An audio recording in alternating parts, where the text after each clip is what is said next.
الرجيم بسم الله الرحمن الرحيم۔ حضرت صلی اللہ علیہ وآلہ وسلم پر وحی کا ابتدائی دور اچھے سچے پاکیزہ خوابوں سے شروع ہوا۔ آپ خواب میں جو کچھ دیکھتے وہ صبح کی روشنی کی طرح صحیح اور سچا ثابت ہوتا۔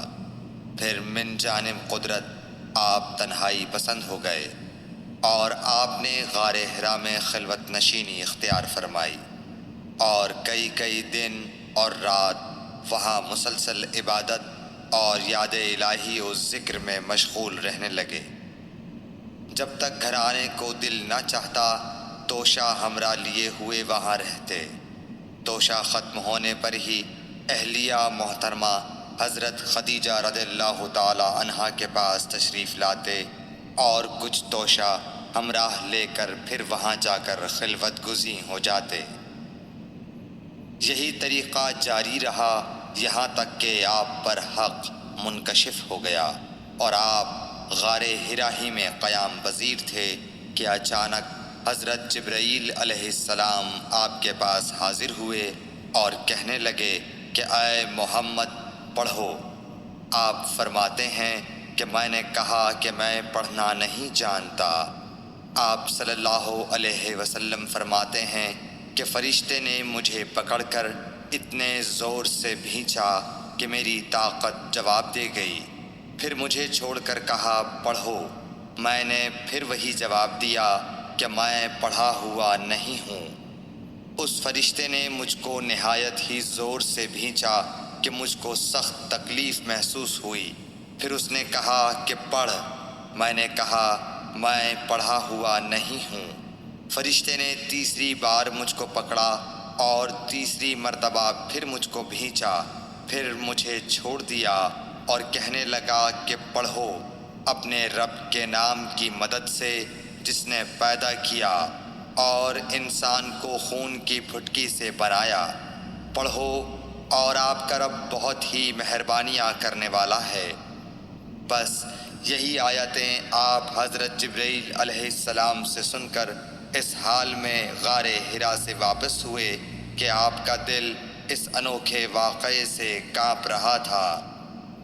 آپ حضرت خدیجہ کے ہاں تشریف لائے اور فرمایا کہ مجھے کمبل اوڑھا دو، مجھے کمبل اوڑھا دو۔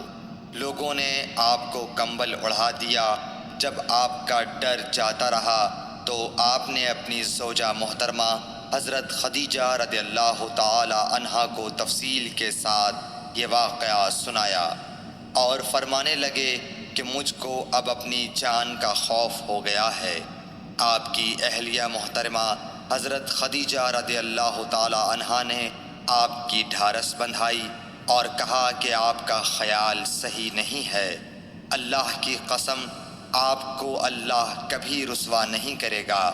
آپ تو اخلاق فاضلہ کے مالک ہیں، آپ تو کنبہ پرور ہیں، بے کسوں کا بوجھ اپنے سر پر رکھتے ہیں، مفلسوں کے لیے آپ کماتے ہیں، مہمان نوازی میں آپ بے مثال ہیں اور مشکل وقت میں آپ امر حق کا ساتھ دیتے ہیں۔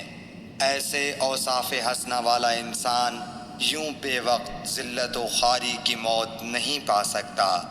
پھر مزید تسلی کے لیے حضرت خدیجہ رضی اللہ تعالی عنہا آپ کو ورقہ بن نوفل کے پاس لے گئیں جو ان کے چچا زاد بھائی تھے اور زمانہ جاہلیت میں نصرانی مذہب اختیار کر چکے تھے اور عبرانی زبان کے کاتب تھے۔ چنانچہ انجیل کو بھی حسب منشائے خداوندی عبرانی زبان میں لکھا کرتے تھے۔ انجیل سریانی زبان میں نازل ہوئی تھی، پھر اس کا ترجمہ عبرانی زبان میں ہوا۔ ورقہ اسی کو لکھتے تھے۔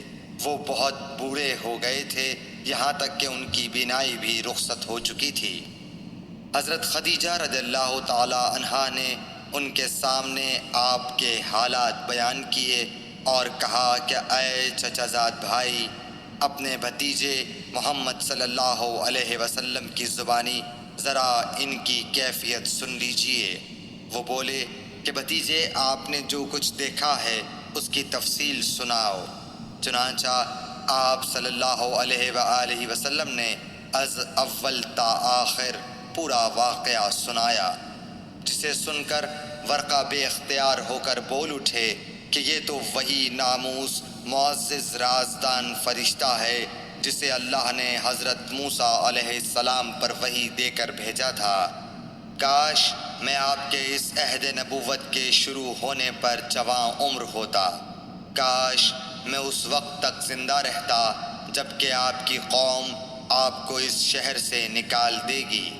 رسول کریم صلی اللہ علیہ وآلہ وسلم نے یہ سن کر تعجب سے پوچھا کہ کیا وہ لوگ مجھ کو نکال دیں گے، حالانکہ میں تو ان میں صادق و امین و مقبول ہوں۔